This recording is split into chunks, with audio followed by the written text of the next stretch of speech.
Let's speak with Tom Belger, editor of LabourList. Tom, good afternoon to you. Hi, good to be with you. It's great fun, isn't it, being commentators and journalists rather than actually doing the job. I'm always aware of how easy it is to sit at the sidelines. You talk to cabinet ministers who are out of office and they will all tell you how, you know, they are non-stop, 24/7. You almost lose your mind, you almost lose your family, you almost lose your sanity. So I get it, it's not an easy job and we can all be armchair politicians. However, it's still a fun question to ask about, look, if Keir Starmer did walk the plank, who's likely to jump into his shoes? Angela Rayner ruled herself out, spoiler alert, don't they all, when they're asked that question. I mean, what are your readers and your research on this, Tom, telling you? Yeah, well, as you mentioned, we've actually been doing some polling of our readers who are overwhelmingly Labour Party members. And among the members, it's pretty striking how resoundingly Andy Burnham is actually the favourite. You know, we mainly ask, obviously, about the people who are most likely in position to be in a position to replace him. We're saying, I'm not seeing a coup coming any time in the next few weeks. But Burnham's certainly up there. Rayner, obviously up there as well, very, very popular with members, seen as kind of on the left of the party.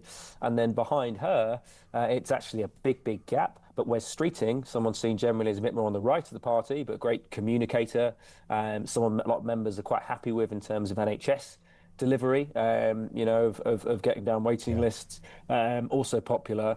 But yeah, those are the big ones. And worth saying that Ed Miliband, who interestingly in our cabinet favourability rankings that we do at LabourList with Survation, ranks very, very highly. That was written up in a lot of media as though members are hankering for the Ed era all over again. But actually, while they feel positive, they actually don't want him to be leader. You know, he's much lower down those ratings. It's interesting. And does it divvy up between kind of, because there's still quite a lot of Corbynites, of course, in the Labour Party, and many of those backbench MPs would ideally have loved to have seen Jeremy Corbyn run the country.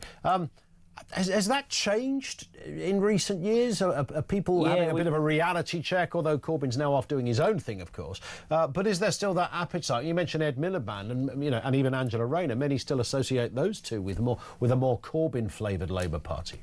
Yeah, well, for sure. I think it's probably always been the case that the Labour Party membership sits to the left of where often, Corbyn aside, the leadership tends to be. But there's a hell of a, excuse my language, gap between your kind of soft left of the party and the more radical left. And I think actually we've been reporting ourselves on Labour Party membership. Yeah. At one point at the beginning of this year, Labour was losing a member every 10 minutes. Wow. We worked out, hoping that slowed down now. And we actually don't know because they've stopped releasing the figures. But it's very clear that a lot of that membership shift has been a loss of Corbyn supporters, you know, whether stereotypically you'd imagine some of those a bit younger.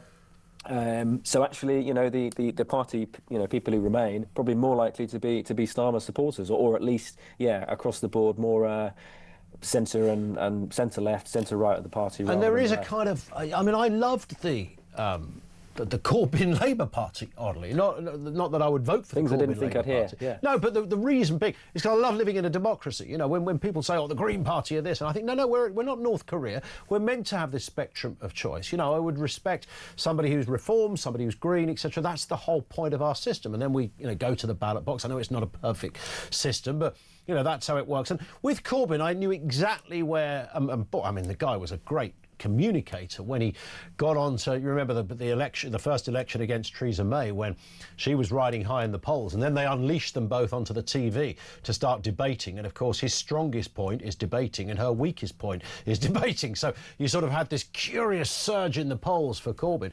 But I knew where I stood with him, and he made sense. Even Tony Blair, I understood what he was about. He was about changing the Labour Party. Some will argue against that.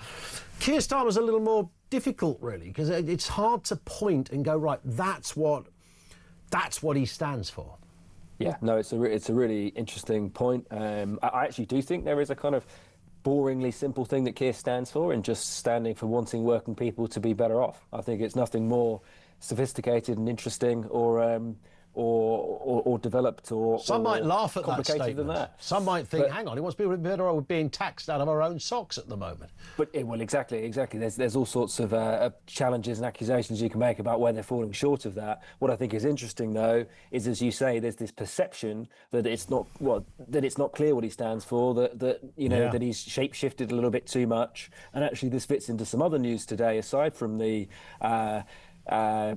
some of the moves. Is we've not just got new people in handling comms, we've also got, interestingly, a bit of it sounds like a bit more focus on 3 new priorities. I say new priorities, and if I can just pull these up now, making people better off, securing borders, getting the NHS back on its feet. Now, obviously, some of those are existing priorities, but in terms of the way the government has consistently jumped from one set of priorities to another, we had 10 National Policy Forum priorities, we've had the missions, we've had milestones, we've had foundations, we've been told headstones, exactly. Lots of jumping around. So, a lot of people keen for a bit more consistency there.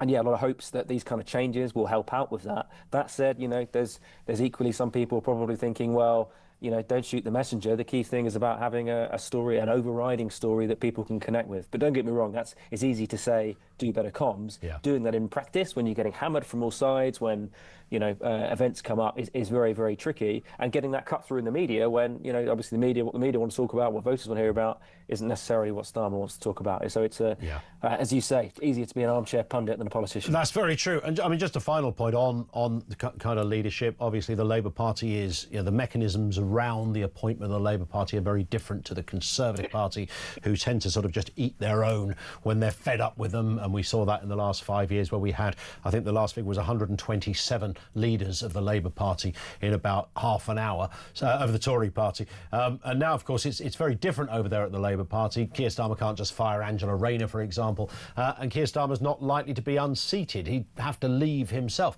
If he did go, who can you envisage personally on this, Tom, as walking out of that big black glossy door at number 10 saying it's a new dawn and the sunny uplands and I'm going to solve, world hunger and everything else?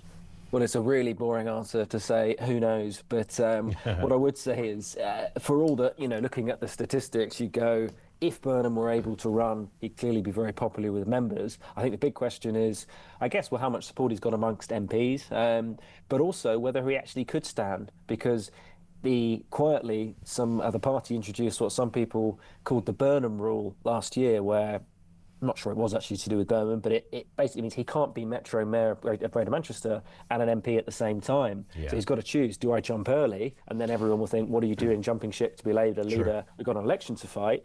Or does he go post-election when, he may then have a challenge actually getting in time quick enough while others are positioning? Yeah, true. That said, he's obviously got the advantage that he's untainted by the difficult decisions you have in government. I think wasn't Boris Johnson mayor and MP for a little bit? A small, I think you're right. Short crossover. I think there was. Yeah. But obviously, a while ago you would have said Rachel Reeves would have. I mean, a long time ago, pre-election probably would be the firm favourite. But things change so much. When you're Rishi Sunak, when you're dishing out COVID money left, right, and centre, makes you popular. When you're making tough decisions, it's a lot harder. So I think it'd be interesting to see if there's any more dirt thrown at Burnham, and if some of the newly promoted faces make their mark as well. Indeed. Tom, listen, you've been great. Great to have you on with us. Tom Belger, editor of LabourList, and they've surveyed their own readership on that question. Burnham comes out on top. Let's speak with James Robinson, former Director of Communications for Labour and founder of Woburn Partners. Good afternoon to you, James. Good afternoon, Ian. It's that Andy Burnham name that keeps cropping up. This is gathering a bit of momentum in the last few weeks. Yeah, well, I mean, he's popular amongst members, and you can see why. He takes the fight to the Tories. He's very popular in the Northwest. It's still the case, as of now, that Labour politicians do well in the Northwest. And let's see if that's still the case in 2 or 3 years' time. Yeah.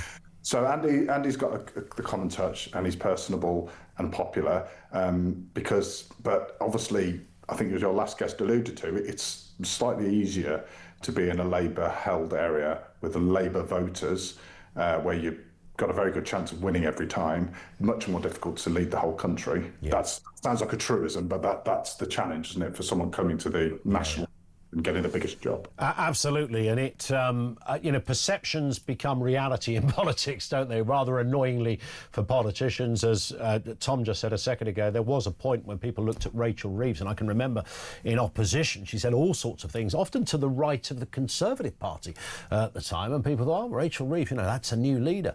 But events, dear boy, and all the rest of it take over, and you can't imagine any point that Rachel Reeves would even put her own name in the hat now.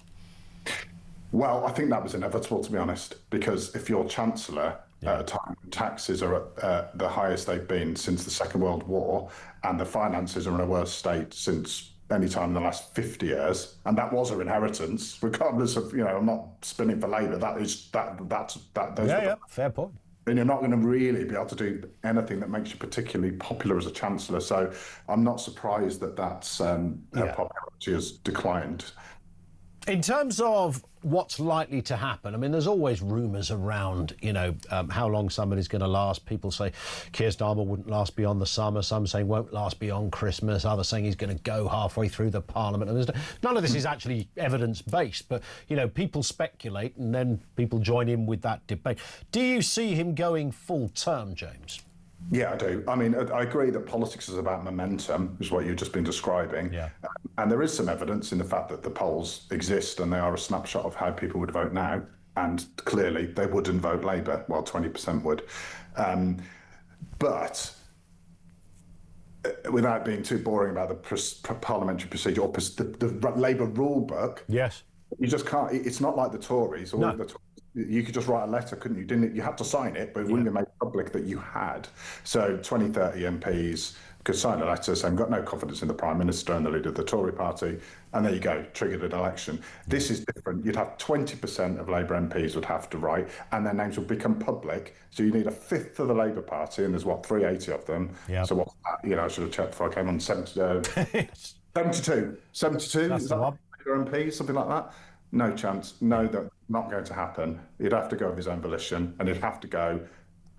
And after the next election would be the only time, I think, at the next period of extreme danger. But when you're facing that kind of dent in the opinion polls, and Labour never really had a honeymoon period, did they? I mean, there was a lot of bear traps they stood on early doors, and winter fuel allowance, perhaps the farmers issue, and a few other bits and pieces. So they've been chasing their tail almost from day one, it seems. And you look at the opinion polls, you see Reform, which is, by anybody's imagination, is an extraordinary story to have 5 MPs and be that ahead in the poll. We've never seen anything like that in our history. It may or may not come to fruition for them in 2029. But it's a position that if that carried on, the Labour Party are going to have to consider this. If we were a year away from an election and that was the position, would Starmer's role as Prime Minister be compromised at that point? Would he walk the plank? I don't think he would, because Prime Ministers don't tend to, do they? Because they always think that something's going to get better or something improve.